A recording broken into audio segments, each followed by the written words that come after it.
A look at Berlin and Katowice through the lens of the creative class, Part 1. Hello and welcome to A Look at Berlin and Katowice through the lens of the creative class. This video will describe the idea and theories of Dr. Florida's as outlined in his 2002 New York Times bestseller, The Rise of the Creative Class, and consider them in the context of two cities I recently had the pleasure of visiting: Katowice, Poland, and Berlin, Germany. In his book, he describes a previously unrecognized class of person and how they are transforming work, leisure, community, and everyday life. First, let us familiarize ourselves with the man behind the idea. Dr. Florida is currently a professor and head of the Martin Prosperity Institute at the Rotman School of Management at the University of Toronto. Dr. Florida is a highly sought-after speaker on the lecture circuit and has acted as a consultant to numerous governments, elected officials, and groups concerned with the growth and development of cities today. He has been a prolific writer of academic papers and contributes articles regularly to newspapers and magazines like the Atlantic Monthly, the Globe and Mail, Washington Post, New York Times, Wall Street Journal, Washington Post, Boston Globe, The Economist, and the Harvard Business Review. He has been called upon as an expert to appear on MSNBC, CNN, BBC, NPR, and CBS. He is, if nothing else, popular. This popularity springs from his idea of the creative class upon which his book is based. The creative class is that group of people who create economic activity with their minds. Innovation and knowledge are the tools these people use to design and create new technology, content, and form. Florida holds up scientists, engineers, artists, musicians, designers, and knowledge-based professionals as examples of this new class. These men and women make up less than a third of the economy's workforce, yet earn more than half the income, more than the other two sectors, manufacturing and service, combined. The defining trait of the creative class is their enjoyment of the work they perform. People who have pursued their particular career path, not because it was the only job available or paid them most money.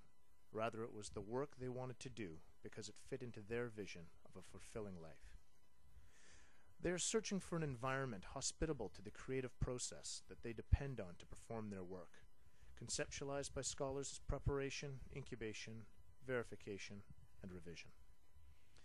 It is the aspiration to a life worth living that has freed these people from the traditional lives of the corporate world. It is the presence of the creative class in great numbers that Florida suggests makes a city great. The creative class values individuality, meritocracy, and diversity. Individuality. It is important for an individual of the creative class to have a strong sense of self and feel as though they are able to express it. Florida says that people use their extracurricular activities as a way of cultivating these interests, of cultivating their interests, values, and identities, both in the workplace and in society more generally. In his view, they reflect a broader process of self-actualization and attempt to use work as a platform for pushing forward an overall creative identity. The creative individual will move to the challenge, be it in a firm or on their own, as their identity is no longer tied to any one employer. Rejected is the old paradigm. Top-down management and micromanagement are a feature of the past to these people. The creative class rebels against the Fordist mentality of small, repetitive actions in uniforms of any type.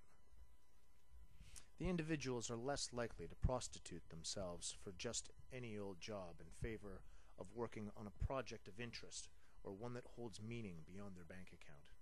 Of course, they expect to be compensated fairly, but that is not a driving force in their lives. Meritocracy.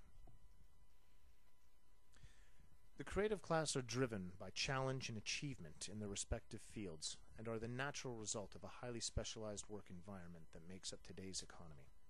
They possess a firm belief that everyone should contribute, not just take marching orders from their superiors up the ladder.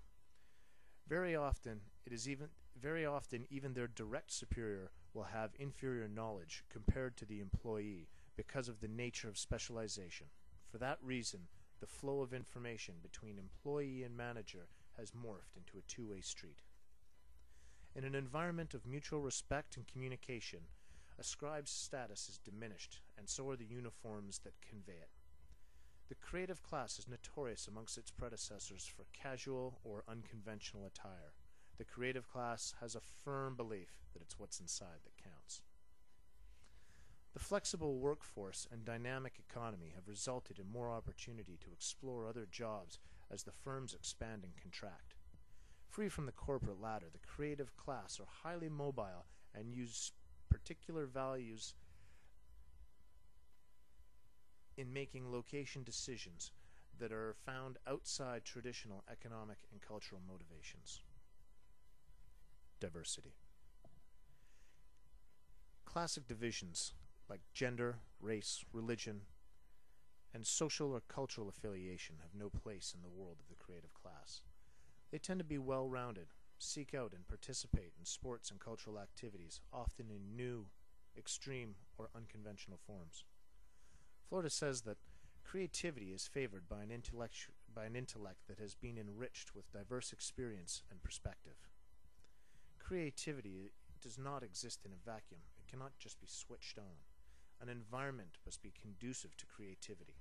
The mind must be fed stimulus and steeped in experiences of all sorts.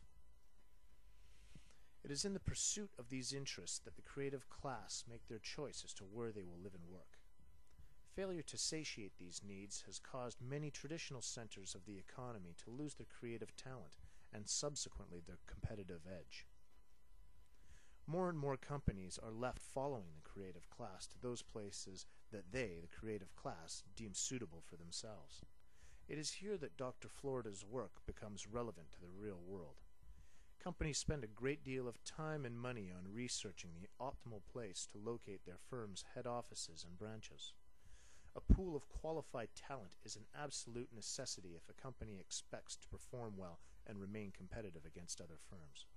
Consequently, it is the creative class and their location decisions that are guiding the growth of today's cities.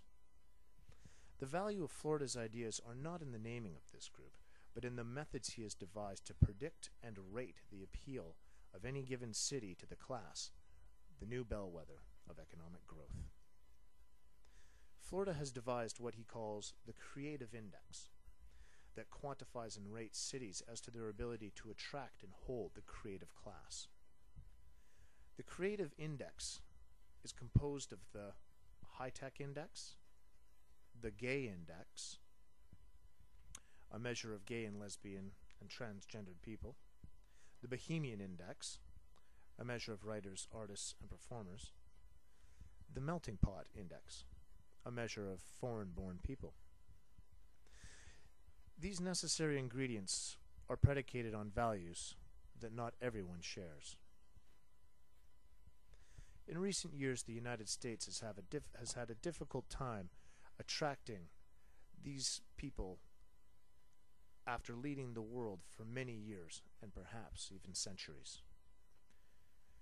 Gone, or at least in remission, are the days when foreigners flocked to the shores of America and were welcomed. The events of 9/11 changed many people's views towards the issue of tolerance, and specifically their views towards immigration. The real threat, says Florida, is the loss of the inflow of the creative class of people. In another break from the American tradition, Florida advocates loosening of strong ties like family and community associations in favor of more weak-tie relationships to encourage our ability to network, claiming we no longer define ourselves by our churches or neighborhoods. Florida suggests that these cultural and economic changes will elicit some hostility due in part by the widening gap between the creative class and that of the manufacturing and service sector. Perhaps Florida's most contentious and to some conservatives upsetting assertion revolves around the close correlation of gay communities and communities of the creative class. That is not to say that the creative class is gay. They are simply and statistically, according to Florida, found in the same places. San Francisco is the most commonly used example, correlating the concentration of the creative class that made the miracle of the Silicon Valley happen and the famously out and gay culture of San Francisco. To the creative class, Florida says the presence of gays signals an exciting place where people can fit in and be themselves, and in the eyes of many single women, it's also a sign that a city or neighborhood is relatively safe. And if that wasn't enough for conservatives, Florida suggests that hippies or bohemians and their culture are also a key factor in urban or regional economic success. These factors signal to the creative class that people are still striving to be themselves, to find meaningful work, and to live in communities that let them validate their identities and live as complete people. The idea that jobs must come first, then, as people consequently demand, as people and consequently demand flow in, the amenities will follow. Perhaps in the days of the mill town that was entirely true, but today young people aren't prepared to wait. They are looking for places that can provide them immediately with what they see as the good life. Growing cities and metropolis neighborhoods share a few common traits that Florida combines to form the creative index. The creative index consists of what he calls the 3 T's. The first T is the least contentious. Common in most development models, technology plays a significant role and must support innovation and high-tech concentration. The second T is talent, not to be confused with the idea of human capital, which quantifies the number of university degrees.